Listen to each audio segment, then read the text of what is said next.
Hey, how's it going, everybody? Welcome back to Jeffrey Scott Reads a Lot, and today I'm going to be reviewing The Island by Natasha Preston, which is her newest book that was just released in 2023. It is another one of her kind of murder mystery, young adult, bunch of people in one place, figure out who the killer is type of books.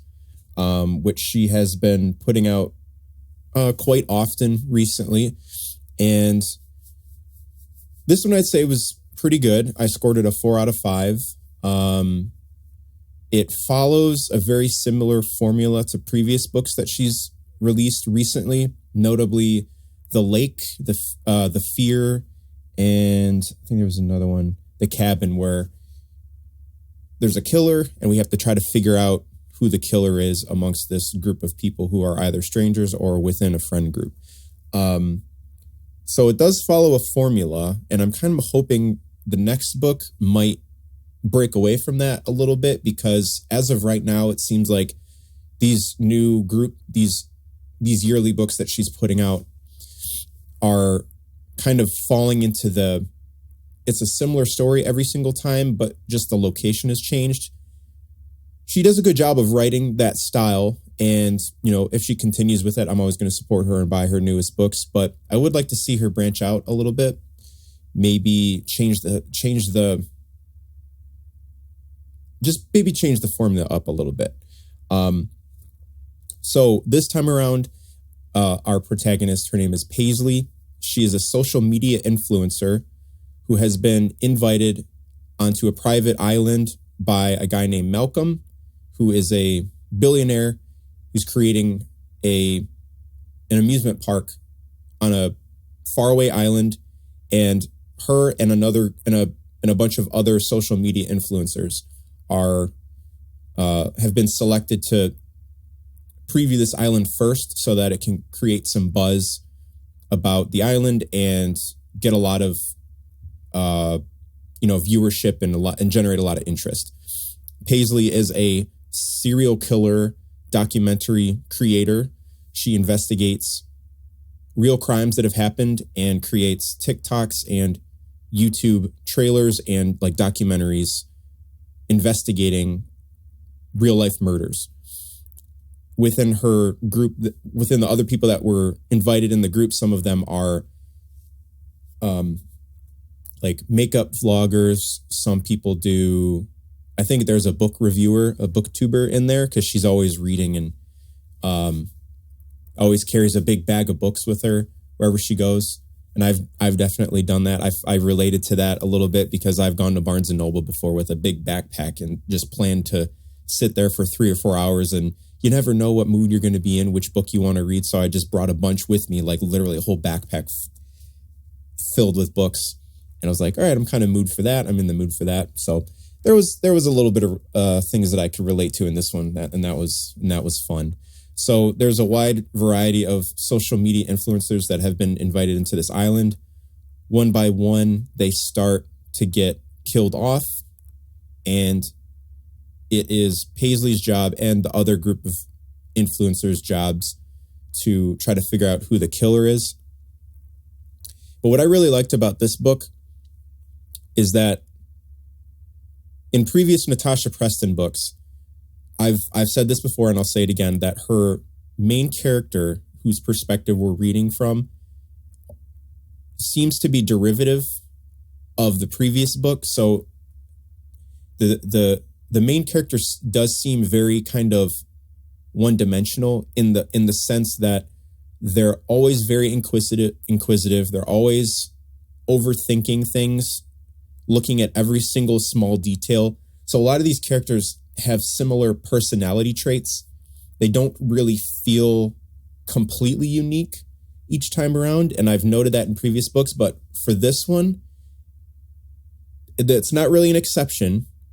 It still follows that kind of formulaic thing that I mentioned, but this time around it's a little bit more believable because that inquisitive nature is already implemented and shown to us because Paisley is a serial killer documentary or documentary, creator. So she's very good at looking at all the clues and piecing things together. And she can't help but have an inquisitive mind because that's just what she does on a daily basis whenever she uploads her videos. So this time around, it did feel a little bit more believable in that sense.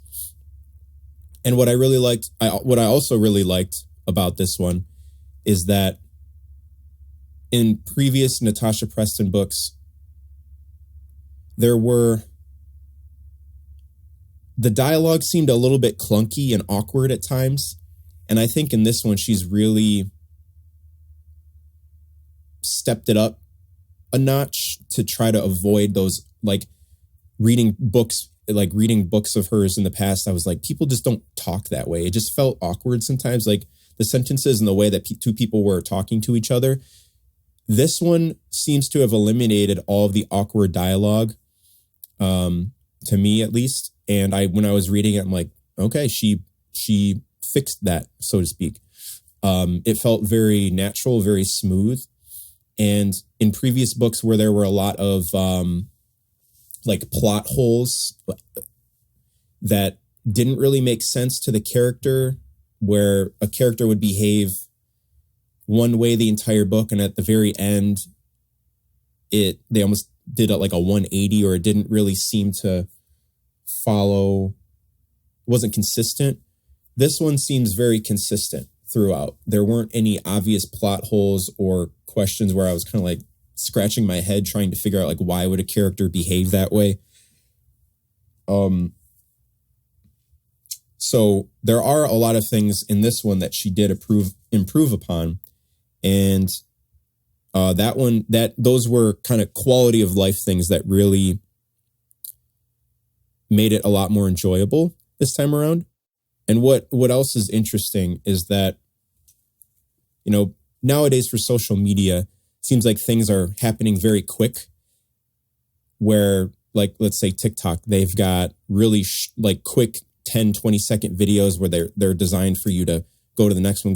And I found that Preston's writing kind of reflected that early on. It felt like the sentences were very quick and kept you engaged. And I thought she did a great job at that. That's not a negative. What I would really like to see in the future is, I think she's had a bunch in a row, like I mentioned before, where the book has a similar feel, where there's a murderer and they need to figure out who the murderer is amongst the group of people. I don't know how long you can stretch that out for just by changing a location every single time. She does do a good job in this one of that, but in my opinion, I would like to see some kind of twist compared to like The Cellar, where someone gets kidnapped and someone else is maybe trying to figure out how to get that person back. I think her name was Summer. It's been a few years, but something a little to kind of break the formula a bit. I had written down maybe something like a kidnapping story where someone was taken for ransom, and then maybe she's trying to figure out who the kidnappers are, or she knows who the kidnappers are, and then other people are trying to figure out how to get the main character back, and then she's relaying clues to them.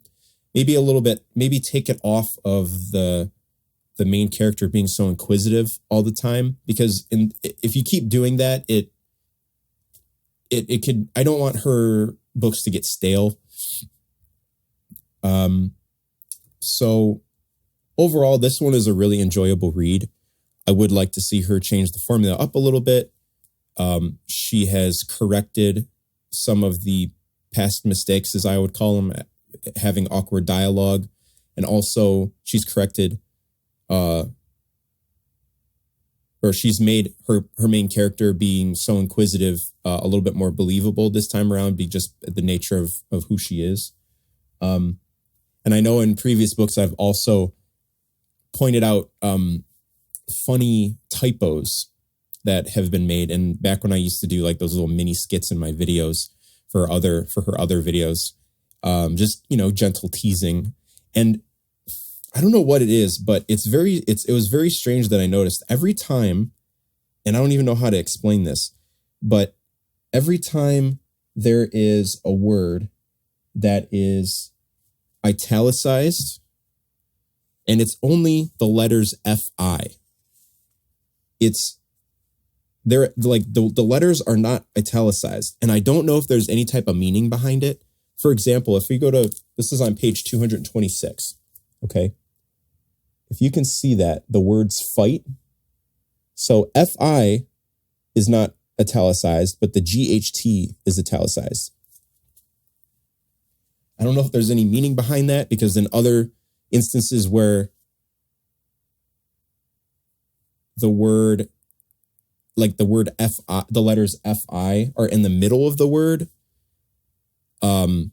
the whole word, like the beginning of the word would be italicized, FI would be normal, and then the rest of the word would be italicized. So I don't know if there's like some kind of Easter egg happening there that I'm just not aware of. I don't know. Maybe someone can figure that out and let me know if you've also pointed that out. So overall, this one was pretty enjoyable. I gave it a 4 out of 5 in case I haven't said that already. Still waiting on another 5 out of 5 book by her. I know she can do it. The only 5 I've given, I believe, was The Cellar when I read it however many years ago. So this is definitely a solid read that I think that you guys should pick up. I also have most of her other books as book reviews on my channel, so feel free to watch those as well. I'd appreciate it if you liked, commented, and subscribed on this video, and I'll see you guys on the next book review video. See you later.